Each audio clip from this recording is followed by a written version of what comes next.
निवडणूक आयोग विरोधी पक्षांच्या ताकदीला जुमानत नाही आणि विरोधी पक्ष यावर रणकंदन माजवत नाही. याचा अर्थ सत्ताधारी जात वर्गाची मिलीभगत सत्ताधारी आणि विरोधी पक्षांच्या मध्ये आहे का, असा प्रश्न सर्वसामान्यपणे निर्माण होतो.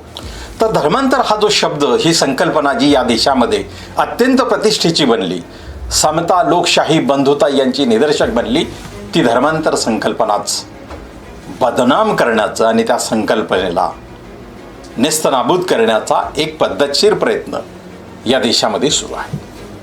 सरकार स्वतः जसं रस्त्यावर उतरून लोकांसाठी प्रश्न निर्माण करते आहे, लोकांना प्रश्नांमध्ये टाकते आहे, तर या लोकशाही व्यवस्थेमध्ये आता लोकांनी सरकारला जाब विचारायला हवा की आमच्या शिक्षणाचं काय, आमच्या रोजगाराचं काय, महागाईचं काय.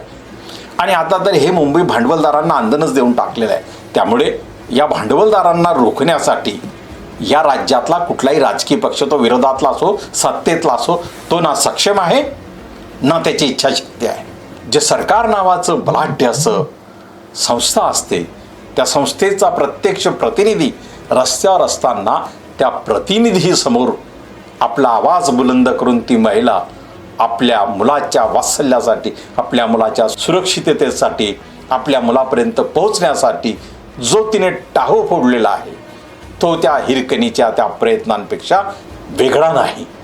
या राज्यामध्ये 2 SC जातींमध्ये तेढ निर्माण करण्याचे प्रयत्न या देशातील प्रस्थापित वर्गानं आणि खास करून संघ परिवारानं किंवा मनुवादी विचारसरणीनं प्रामुख्यानं जोपासले आहे.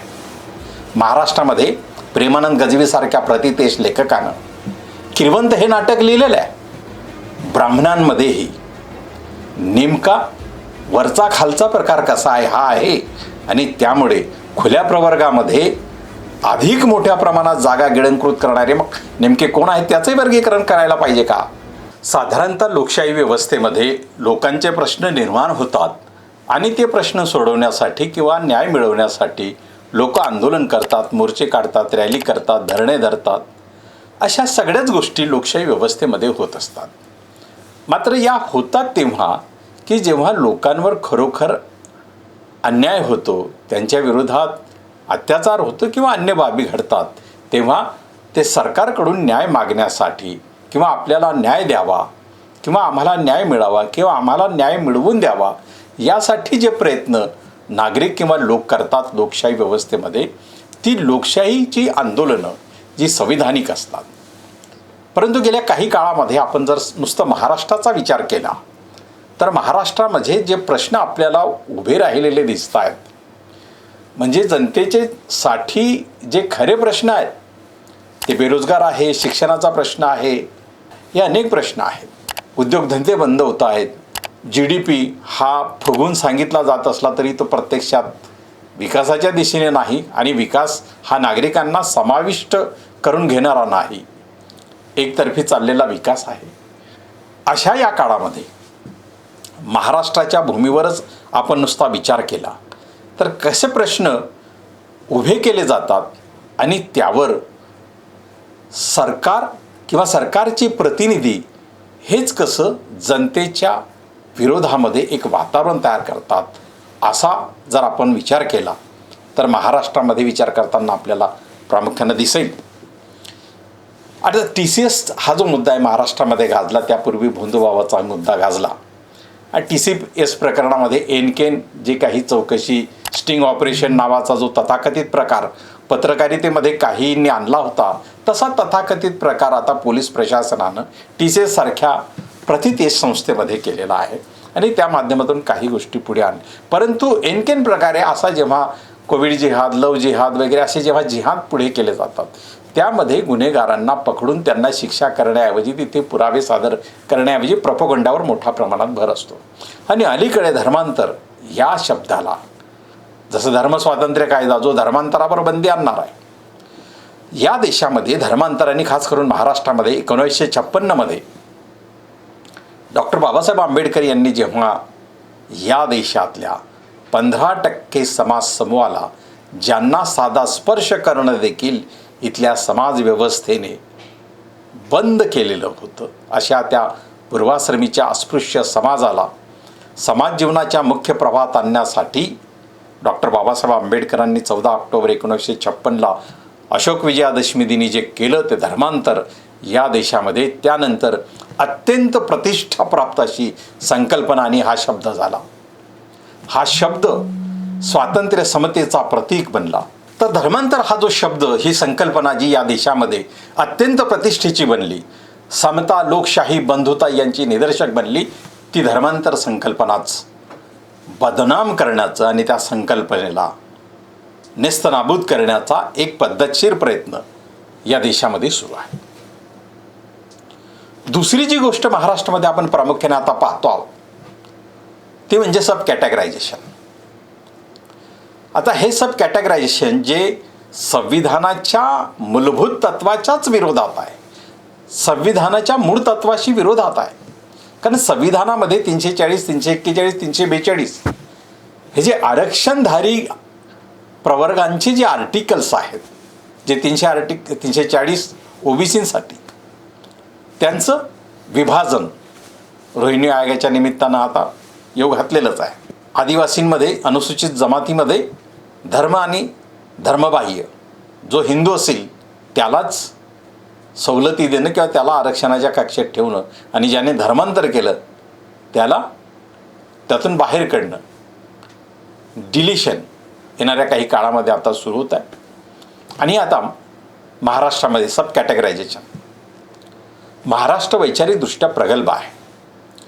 या राज्यामध्ये 2 SC जातींमध्ये तेढ निर्माण करण्याचे प्रयत्न या देशातील प्रस्थापित वर्गानं आणि खास करून संघ परिवारानं किंवा मनुवादी विचारसरणीनं प्रामुख्यानं जोपासले आहे.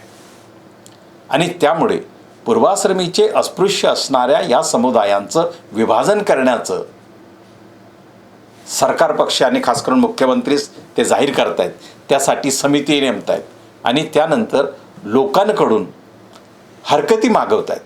जो आयोग तुम्ही उघडाच केला नाही लोकांच्या समोर, त्या आयोगामध्ये काळं गोरं काय आहे हे लोकांना दिसूच दिलं नाही, वाचूच दिलं नाही आणि त्यावर तुम्ही हरकती मागवतायत. म्हणजे नेमकं काय, तुम्ही एनकेन प्रकारे हे ठरवून चुकला आहेत की लोकांच्या हरकती येवोत ना येवोत, ज्या येतील विरोधात येतील, समर्थनात येतील, ज्या काही येतील, परंतु उपवर्गीकरण हे करूनच टाकायचं, हा जो निश्चय तुम्ही सरकार म्हणून आणि सरकारचे प्रतिनिधी म्हणून करता आहेत, याचा अर्थ तुम्ही जाणीवपूर्वक लोकांना प्रश्नात टाकता आहेत, लोकांचे प्रश्न निर्माण करतायत. आणि या संदर्भातली मागणी केली कोणी नेमकी? केवळ एखाद्या जातीमधल्या एखाद्या 1-2 व्यक्तींना उभं करायचं, त्यांच्याकरवी मागणी करायची आणि त्यावर अंमलबजावणी करायची.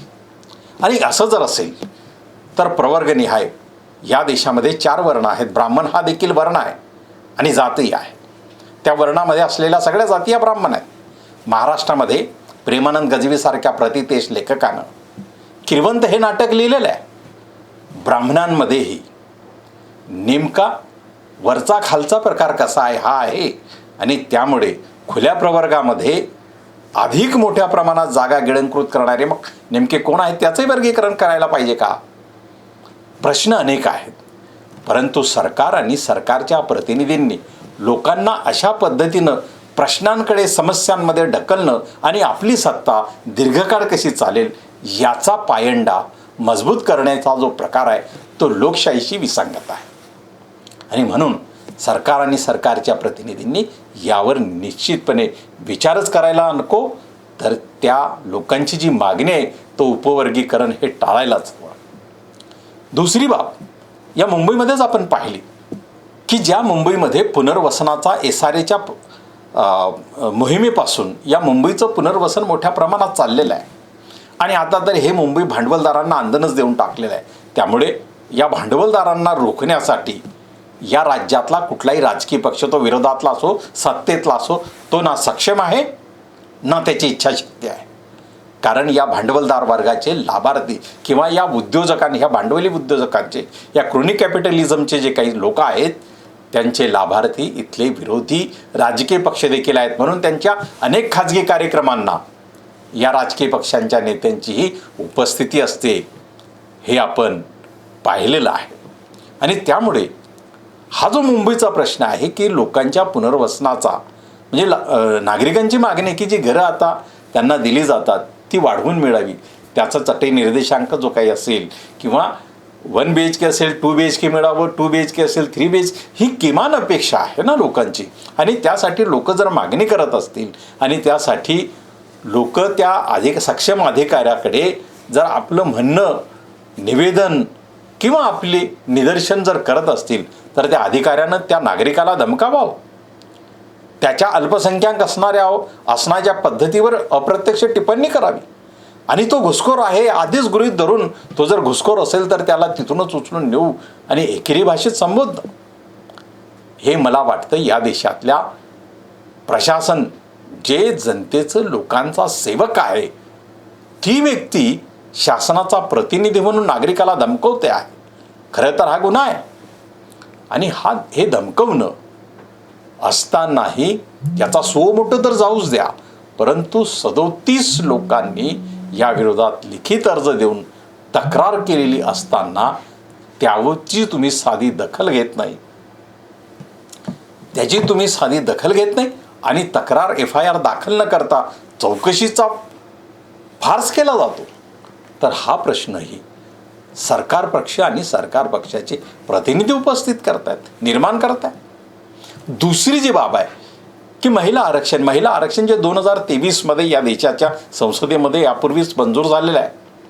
33% आरक्षण म्हणजे हा महिला आरक्षणाचा प्रश्न अनेक वर्षापासून प्रलंबित आहे या देशामध्ये.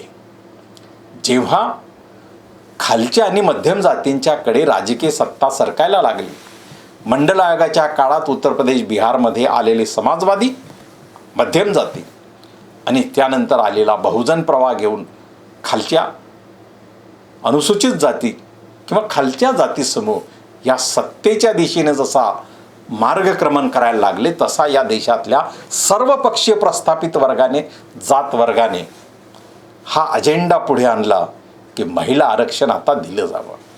परंतु या महिला आरक्षणाला रोखण्याची भूमिका लालू प्रसाद यादव, मुलायम सिंग यादव, शरद यादव, रामविलास पासवान, कांशीराम मायावती यांनी आधीपासूनच घेतलेली आहे की या आरक्षणामध्ये SC, ST, OBC या महिलांचं स्वतंत्र आरक्षण निश्चित केलं जावं. त्याशिवाय हे आरक्षण मंजूर करणं योग्य नाही. परंतु तरीही वर्तमान सरकारने ते आरक्षण मंजूर केलं. सगळ्या राजकीय पक्षांनी, ज्या काँग्रेसनेही पाठिंबा दिला, काँग्रेसने देखील सामाजिक प्रवर्गनिहाय आरक्षण न देता महिला आरक्षण आणण्याचा आधीपासूनच काँग्रेसचा एक प्रयत्न होता आणि तो प्रयत्न भाजपने केल्यानंतर काँग्रेसने त्यास समर्थन दिलं. परंतु आजही समाजवादी पक्ष, मध्यम जातींचे पक्ष, आंबेडकराईट पक्ष या विषयी ठाम आहेत की महिला आरक्षणाचं प्रवर्गनिहाय निश्चितीकरण करण्यात यावं. हे न करता केवळ देशाच्या 548 ज्या जागा संसदेमध्ये आहेत त्या जवळपास 852 किंवा 850 करायच्या आणि उर्वरित सर्व जागा महिला आरक्षणाच्या निमित्ताने द्यायच्या. म्हणजे सध्या ज्या जागा आहेत त्यामध्ये महिलांना आरक्षण न देता एकूण जागा वाढवून घ्यायच्या आणि त्यामध्ये मग त्यांनी उत्तर भारताच्या पट्ट्यामध्ये अधिक त्या जागा करून घ्याव्या आणि दक्षिण भारताच्या पट्ट्यामध्ये त्या कमी होतील. जे डिलिमिटेशन त्याच्यामध्ये अधिकृत आहे, अशा या डिलिमिटेशनचं विधेयक नामंजूर झाल्यानंतर महाराष्ट्रामध्ये सरकारचे प्रतिनिधी, प्रत्यक्ष मंत्रीच जेव्हा रस्त्यावर येऊन आंदोलन करतात आणि मुंबईचं जनजीवन ठप्प करतात, त्या विरोधात सामान्य जनतेचा जो आवाज आहे तो अधिक आक्रमक आहे. परंतु तो प्रत्यक्षामध्ये अंमलात येत नाही, कृतीत दिसत नाही, तो उमटत नाही.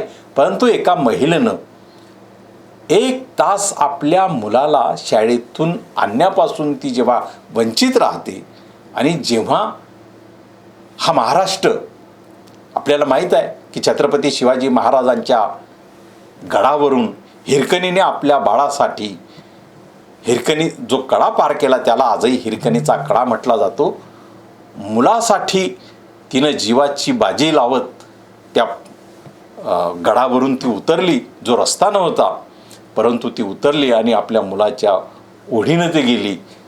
किंबहुना तशीच बाब जे सरकार नावाचं बलाढ्य असं संस्था असते, त्या संस्थेचा प्रत्यक्ष प्रतिनिधी रस्त्यावर असताना त्या प्रतिनिधीसमोर आपला आवाज बुलंद करून ती महिला आपल्या मुलाच्या वात्सल्यासाठी, आपल्या मुलाच्या सुरक्षिततेसाठी, आपल्या मुलापर्यंत पोहोचण्यासाठी जो तिने टाहो फोडलेला आहे तो त्या हिरकणीच्या त्या प्रयत्नांपेक्षा वेगळा नाही.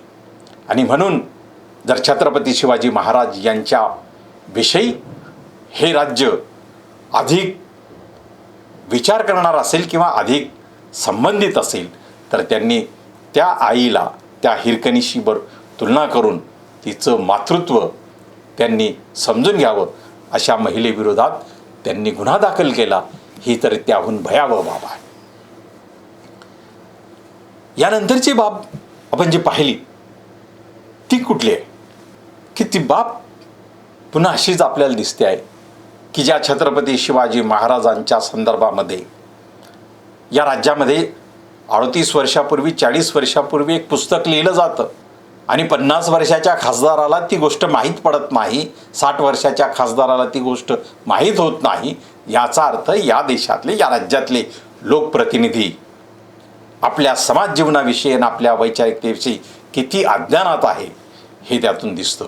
परंतु त्या आमदारानं छत्रपती शिवाजी महाराजांच्या संदर्भात गोविंद पानसरे यांनी लिहिलेला शिवाजी कोण होता या पुस्तकाच्या संदर्भात प्रकाशकाबरोबर ज्या भाषेमध्ये संवाद केलेला आहे ही भाषा ऐकून कुठल्याही शासनानं, कुठल्याही राज्य सरकारानं, कुठल्याही सरकारानं त्या प्रतिनिधीला निश्चितपणे कायद्याची जरा बसवली असती. परंतु इथे सरकारचे प्रतिनिधी म्हणून मुख्यमंत्री सांगतात की 40 वर्षापूर्वी छापलेल्या पुस्तकाविषयी अशी प्रतिक्रिया देणे योग्य नाही. पण कारवाई कशी करणार जर तुम्ही अशा बेछूट लोकांना या लोकशाही व्यवस्थेमध्ये जी लोकांच्या विचारांवर आणि मतांवर आधारलेली आहे, तुम्ही जर असा बेछूटपणा त्यांना देत असाल तर याचा अर्थ हा होतो की तुम्हाला लोकांच्या मतांचं मूल्य राहिलेलं नाही आणि ते यासाठी की तुमच्या हातामध्ये निवडणूक आयोगासारखं शस्त्र आहे जे संविधानाच्या मूलभूत भावनेशीच खेळ करताय. लोकांना मिळालेल्या मताचा अधिकार SIRच्या माध्यमातून उद्ध्वस्त करण्यात ते मशगूल आहेत. लोकशाही व्यवस्था ही लोकशाही व्यवस्थेतील अंतिम व्यक्तीला न्याय देण्यासाठी आहे आणि अशा व्यवस्थेमध्ये तुम्ही कोट्यावधींनी मतदार न्यायालयातून बाहेर करता. काय आधार आहे तुमच्याकडे? काय सर्वे आहे? काय डेटा आहे?